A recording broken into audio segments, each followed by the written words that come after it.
you're the Deputy Chief Vigilance Officer from Dedicated Freight Corridor Corporation of India Limited. Yeah. Could you briefly tell us what is DFCC Yeah. of India does? Basically, it is a PSU under the Ministry of Railways. Seeing the congestion you see on the railway network, we are not in a position to introduce more passenger trains because we are running passenger as well as freight traffic on the same tracks.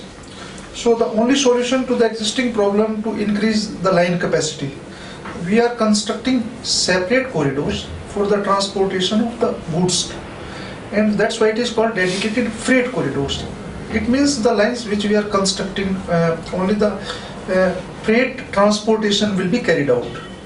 And this project is being funded by the Japan International Cooperation Agency JICA and the World Bank. At present, 2 corridors are under construction, spanning a total length of around 3,300 kilometers. The western corridor is from Delhi, you can say Dadri, near Delhi to JNPT in Mumbai. And the second corridor, eastern corridor, is from Ludhiana to Calcutta.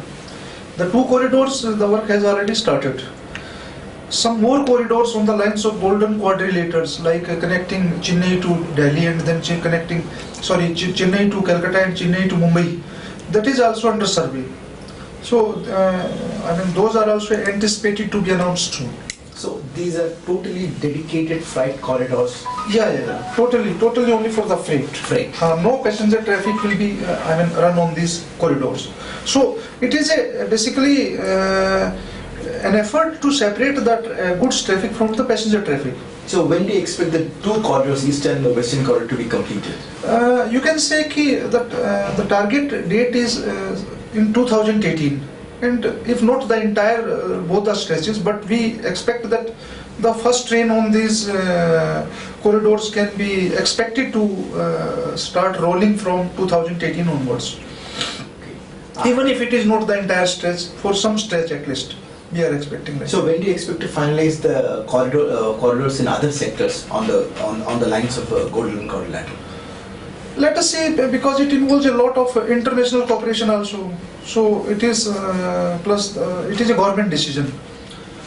So we are expecting as soon as the surveys are done, because that is the need of the hour, and that is the only solution by which we can enhance our transportation capacities in the railway sector. So I don't think there will be any bottleneck once the survey and feasibility studies are completed. So it's been some time that these 2 corridors came out. Yeah. So what are the challenges in implementing both these corridors? The biggest challenge is because wherever we have the philosophy and you see the methodology has been like that, wherever we have some extra land in the existing railway alignment, along the railway alignment, so we are utilizing that. So the objective as well as the government focus is not to acquire the lands from the farmers fresh. We are acquiring the fresh land only where some detouring is taking place, or we don't have the land for the construction of these corridors along the existing track. So the acquisition of land today is a very big sensitive issue. The politics comes into the picture. Then farmers, the government, every government is very sensitive to the acquisition of land. You have seen so many protests and agitations going on. So land acquisition is the most critical issue. Okay.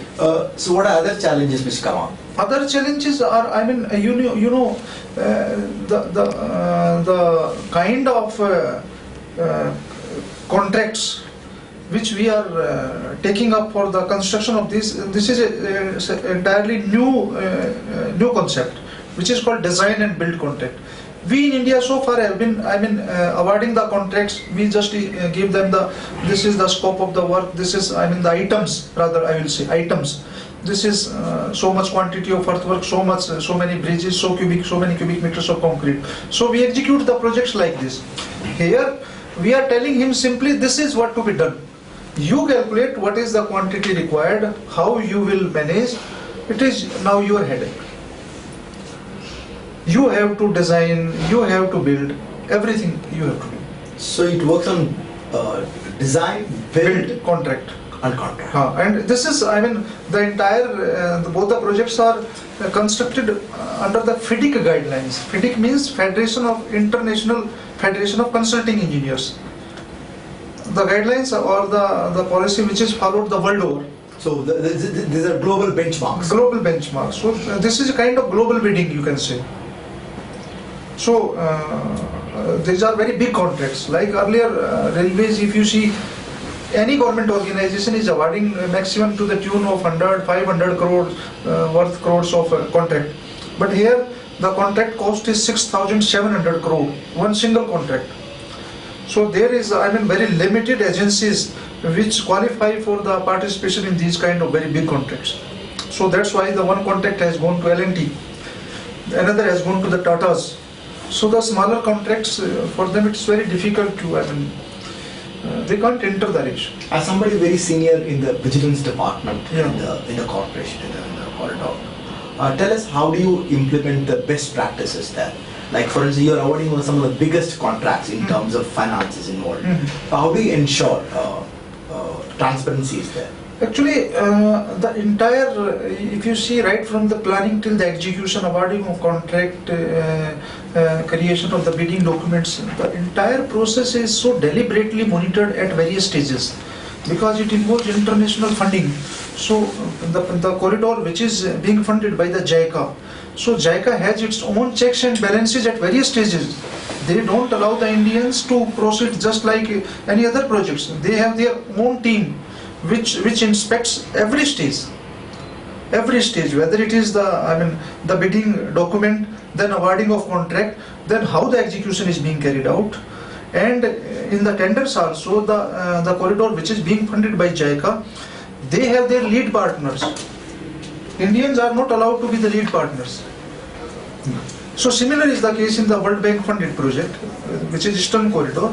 Our documents are inspected and even monitored by the World Bank. So and their team ensures up to that the land compensation is being paid to the farmers. Actually, they guide them how to utilize that money. They monitor the entire compensation package. So it's not like that they are just pouring in the money and then leaving everything on the disposal of DFCCIL or the railways.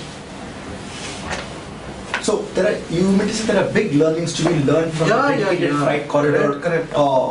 It is the biggest infrastructure project in the India so far. It is the biggest. The present anticipated cost is around 1 lakh crore. So can you give a half a dozen learnings that you have learned from the?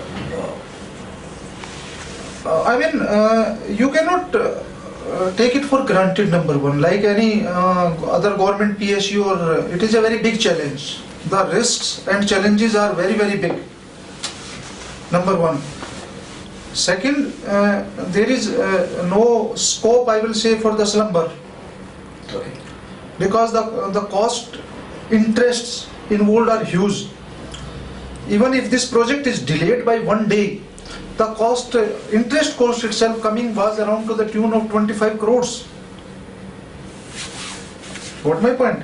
So everybody's on it. So you cannot delay the decisions, and decision has to be very transparent, accurate, because every decision, if it goes in the wrong direction, will have a very larger implications. Thank you so much. Thank you very much, sir.